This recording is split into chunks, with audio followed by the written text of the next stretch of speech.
Welcome to Mastery in the Making, a fresh new podcast by Cordon Bleu Australia. Join us as we deep dive into the minds of industry experts, entrepreneurs, and the voices of Cordon Bleu, the world's leading education provider in culinary arts and hospitality management. From expert lecturers to our incredible students and alumni, we'll uncover the secrets, stories, and skills that make this industry a world of endless possibilities. So, if you're a seasoned chef, aspiring hotelier, or simply want to keep your finger on the pulse, consider this your ultimate guide to culinary and business innovation. I'm your host, Stephanie Valudos, and welcome to Mastery in the Making.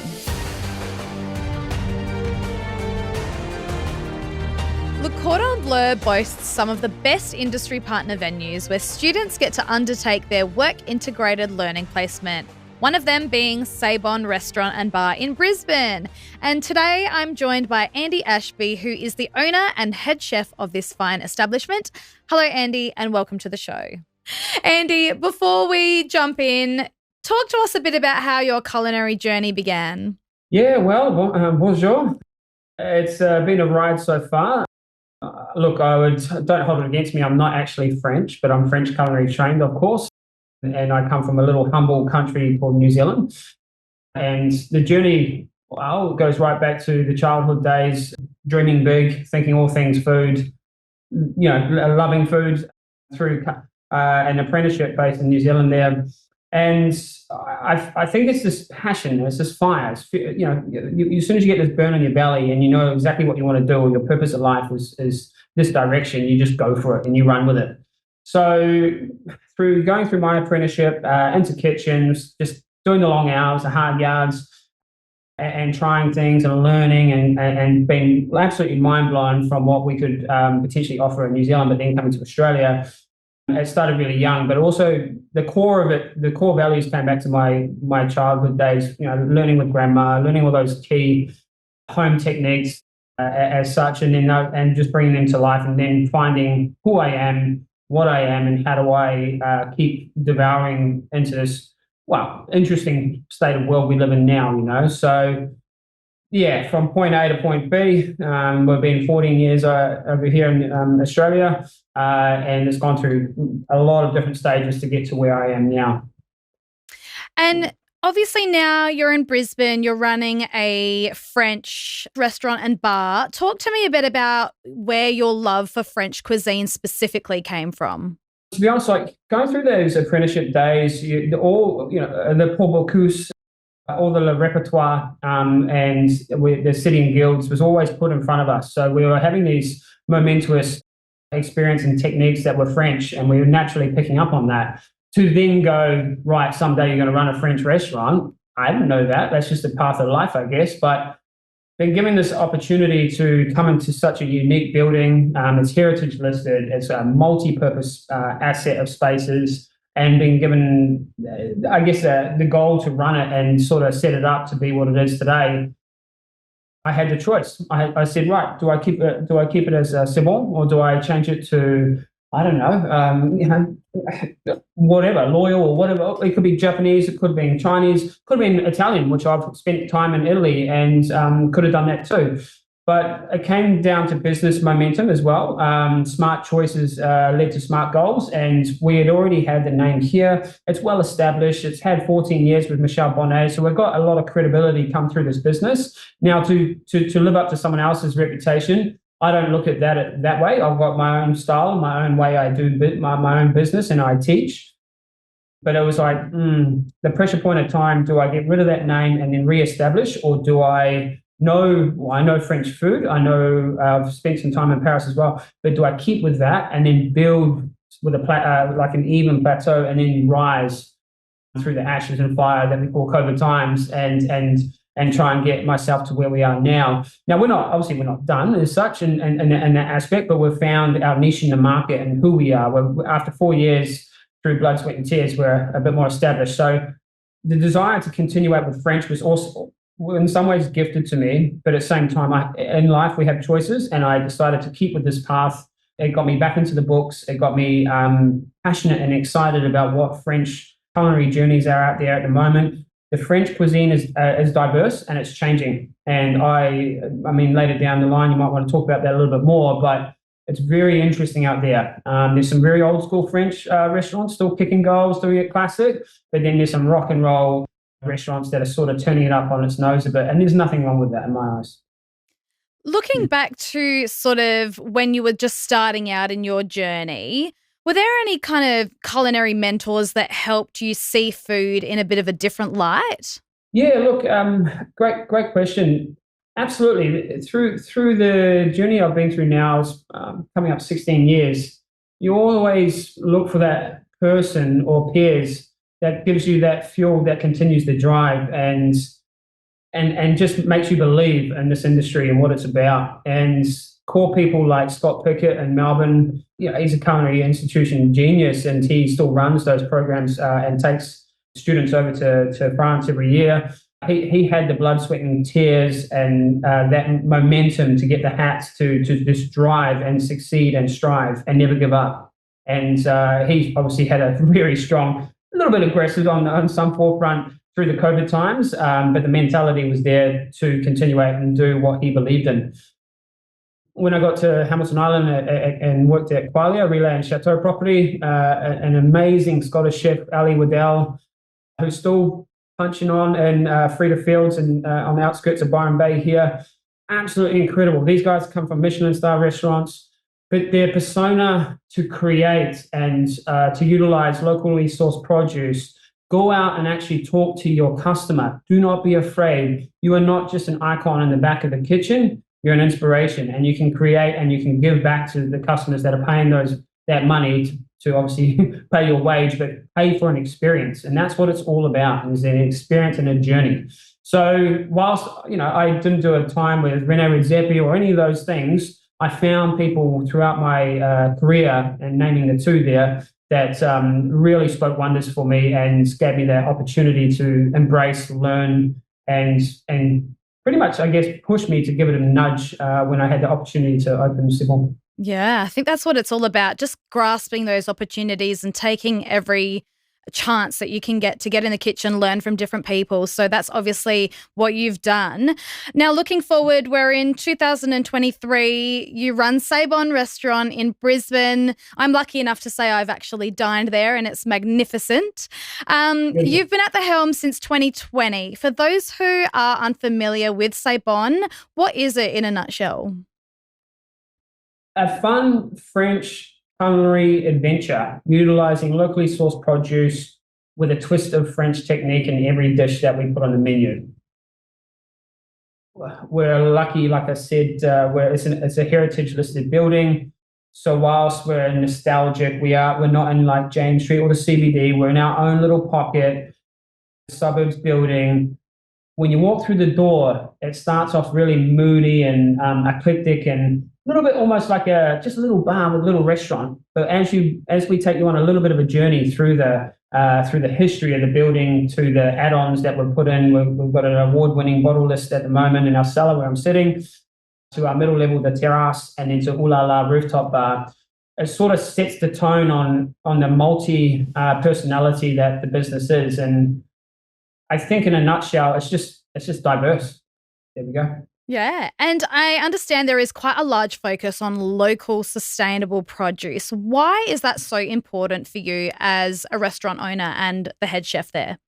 Well, to be honest, I guess it comes from desires that I've had throughout my career and staying close to the source of your product and actually educating and again, building those the trust relationships with your producers and your suppliers. I feel there are a lot of things out there as what we see as shortcuts to make that quick money and that quick fix.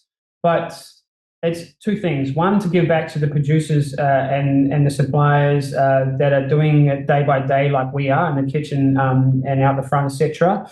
And the customer deserves to know. And at the end of the day, with the customer votes with their feet. And if you've got a busy restaurant and they're leaving with smiles on their face, they can see passion in your eyes, they're going to want to come back and try something new. So if we can blend that two together, and look, as a business model, we can sometimes, on only some of the occasions, take out the middleman as well and buy direct from the farmer. And we can then take the guys out of the kitchen and we'll go down to like Malulabar crab. We get up spanner crab there. We know the family. We've met everyone. Like how magnificent is that? There's not a lot of restaurants that can say that they've taken their students to the quail farm and they've eaten quail on the hay bales, or gone to where the ducks actually are running free and roaming free. And I think that's something that I just was lucky enough to get engaged and involved with. It's not just a line kitchen; it's a produce-driven kitchen, and that's just the style I guess I wanted to create. Yeah, and it keeps my fire burning. Yeah, paddock to plate. Love that. Do you find that these days consumers are more aware, or there's such a big emphasis on health and well-being, say now than from what there was, say, 20 years ago? Are they really conscious of that when they come to dine?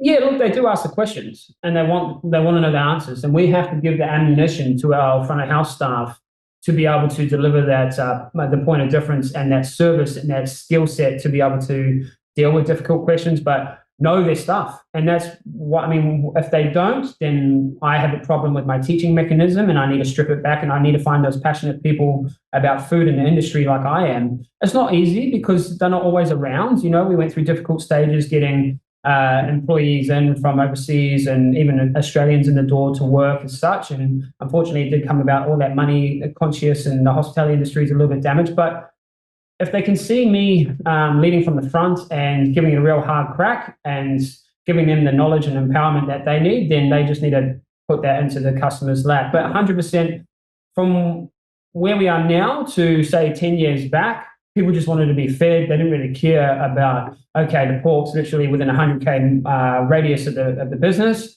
But now the perception of image in the industry has definitely changed, 100%. I couldn't agree more. And these things like MasterChef and the cook shows and that, they are good. Don't get me wrong. I have nothing against them. I can't compete on them, or in those things. But the educational approach is from farm to table, and they're doing that on MasterChef and those programs. So there's educational prospects going through every day on day in, day out when they're on the TV. And then people go into Woolies and they're looking for organic and they're looking for different substance of products, but they want to know.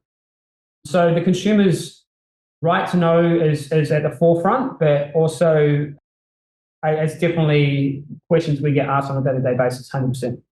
Yeah. And what would you say your secret to success is in ensuring that customers keep coming back time and time again? I think knowing your customer. I think no one can realistically, in today's humble economic crisis or everything we've been through, know the true success to hospitality. And if anyone does, I'd love to hear from them.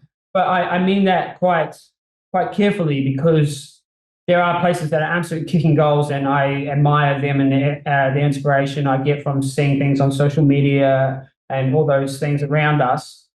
I think to create that ambiance in your restaurant and that desire to continue and build and learn and grow comes from the customer, and seeing that face come back through the door. They, Mr. Smith, welcome. We have your favorite Chablis. We know you like table 5. We don't have table 5 available, but we've got table 4. Oh, it's your anniversary as well. Fantastic. Can we look after you with a digestive at the end of your night? That is the key things we're always building and working on. I'm working very hard with my sommelier, my restaurant manager, and even the chefs that go out tableside at the moment to understand the customer. Now, if we can beat them to that, and we can already know through the booking platforms and systems that they've been here 22 times or whatever it may be, being able to give them that little bit extra bit of love will keep that retention of the business keep flowing around. But at the same time, we need to find new customers, and we need to bring new local friends to our house or our family and introduce them to what we offer. And as soon as we do that, we create some return of traction in business. And because we do have a large space, we do that with a lot of corporate events as well, through sponsorships. So we're sponsored with Queensland Rugby Union for 2 years. And we've got that exposure to be able to bring that draw card back in and then give them that one experience, and then that could turn to many experiences. So there's a business strategy to it, but there's also just what I call small business common sense on how to look after people in your own home. And that's why I call it. Every time we do briefings, let's make sure we welcome people into our home. And that's what a dining experience should be. Yeah, absolutely. And what about your staff? How do you go about motivating them to maintain that excitement in the kitchen? Look, in the kitchen is a little bit more easier, to be honest, because that's where I spend 80% of my time. I do come out on the floor and meet and greet with my guests and try and work out, tease out, situations or problems and ask for guest feedback whilst I'm on the floor. But in the kitchen, if they see me with energy and excitement, new products coming in. Literally 10 minutes ago, I was trying a new amazing piece of pork that had just come in as well. So, and they all watched around me. They had a taste. They could see me, my mind going like that. It's like kinetic energy that creates nostalgia, and it creates a good, positive working environment to get excited by. How do we translate that out the front as me doing briefing and talking about a product, or it's my sommelier going, oh my God, we just got one of the only allocations of this amazing champagne. We're going to sell this tonight, guys. It's that. We can obviously put little teasers in there and say, okay, whoever sells the most caviar this week, they're going to get a little this and that. And these things are appropriate still in any business, I believe. But it's general excitement that comes from the top. So you got to lead by example, and then it should filter through the system. And we don't always get it right, but at the same time, that's our foundation to the business, and I guess a model and a moral that I'm very strongly for. Yeah. Your passion just shines through the screen right now. But we need to talk about the misconceptions of this industry, because you're at the top. You've got junior chefs, you're a head chef yourself, you're a restaurant owner. But there are a lot of misconceptions about the industry. We're treated poorly, we're understaffed, we're overworked. Is that still the case in 2023? There are some people still playing those cards, and I pity them. And I've come where I went through the middle ranks. I did do those big hours. I did do those things that I thought was right at the time to get the passionate skill set up. And look, there's long hours, but it's sort of come to fruition where we don't have to work that way that we did 10 years ago. We need to create this energized culture. It's food and wine and delight and surprise. We're not, unfortunately, saving cancer. I wish I could. I'd probably get paid a little more, but I would have been in a different industry, But we've got a responsibility as older we get to give back to the new ones that are coming through the ranks and create energy. And the industry I've seen over the last, say, 2 years, and yes, some of it's COVID affected, unfortunately, is that it's been all about money, and the unevenness of the hours, et cetera, et cetera. We're doing things to bring that perception back into the positive. But if we strip it right back and go, okay, why are we in this industry for? We're in this industry to enjoy, feed the fire in our belly, and make people happy. And whilst we obviously all deserve to get paid for what we do and go through that correct system with fair work, which we are 100% always obliged to, like I've said in previous talks, is we just got to create energy. And I get really upset about socialism and different interpretations on the news, and we're getting smacked left, right, and center. That doesn't really help the industry. And how do we get away from that and we open a clear path? It's through organizations like Le Cordon Bleu. I work very closely with ICE Institution, TAFE, and I give my time back as much as I can in the right way through getting people through my kitchen, out the front, to show them that the industry ain't dead. It's unfortunately gone through, weathered the storm, but there is a way out of it, and I can only be a small part of it to bring it back into where I believe it should be. We've had many of my peers throughout my time have left the industry, but guess what? They've come back in the industry because that fire's still burning, and you can't take that away. We're not going to get paid the same as a lawyer, but at the same time, I'm not sitting down doing these ones on my computer. I'm excited. I'm getting products in, and I'm putting smiles on faces. Yeah, you're doing what you love. Yeah, that's it in a nutshell. 100%. Yeah, beautiful. What would you say has been the biggest challenge to date? Opening a restaurant 2 weeks before COVID and then shutting it. It's not ideal. But I think if you were to go through any business model, not just restaurants, and be able to, again, weather the storm and get out on the other side, but then create something unique, make a story of it, and turn something so ugly and so negative into something so positive. And then, for instance, we had teamed up with Peugeot car dealership. So we cut out the middleman like Uber Eats and all these people that were trying to get your business and take the commission. And all we wanted to do is put the roofs over our foreign workers' heads at such a harsh time. We teamed up with Peugeot. We took the cars out within a 10K radius of the business, and we had like from chef to doorstep. Wow. And that feel-good story. We were networking with another French business, which is awesome. And it created camaraderie within the team, but also the response afterwards was huge. All the locals were like, when are you doing it again? We're going to come back and support you. So we could have shut our doors, but maybe it's that Kiwi ingenuity. I took another approach to life and the business model. And I didn't know any, I only knew how to try and stay positive because I'm very hands-on. I couldn't just go home and go, all right, chuck everything in the bin. Maybe the storm might weather. Because that was a lot of time for people's livelihood to be all mixed up and down. But we had to do something. The business had to try and steep through. And I felt like I had an obligation to try and create a happy story out of something so, I don't know, no, shit, literally. And what would you say has been your biggest highlight throughout your career, looking back from the early days in New Zealand to now? I think not dying in Japan at the Nomads restaurant with Rene Redzepi would be probably up there. I went in there quite full of life, absolutely. Felt like Willy Wonka in the chocolate factory. I got a golden ticket. I was off to Japan, and I love Japanese food. It's a very good passion of mine. But I've actually got a crustacean allergy, and I said, okay. I said to the waitress, I said, look, I'm ready, I'm willing. And she's like, any dietaries again? I said, no, oh yeah, I've got a crustacean allergy, but you know what? If I'm going to have this meal, I'm going to die happy. And the look on her face was absolutely like, you are mad. So the first course was a langoustine with green ants live. And I ate it, and she just stood there and watched me just in case she needed an EpiPen just to put me back together. And for some reason, and it's due to the sodium levels and salt levels in the water around Japan, is a bit more acceptable to my body than what Australia is. I was fine, and I was eating Alaskan king crab. My hands are in the air. I'm just having a ball. So in heaven. that to me was an absolutely special time, and I've had many here at Sibon. But I guess, yeah, I just think putting it all into a highlight reel would be too hard, to be honest. I think I'm just blessed and honoured to where we are today.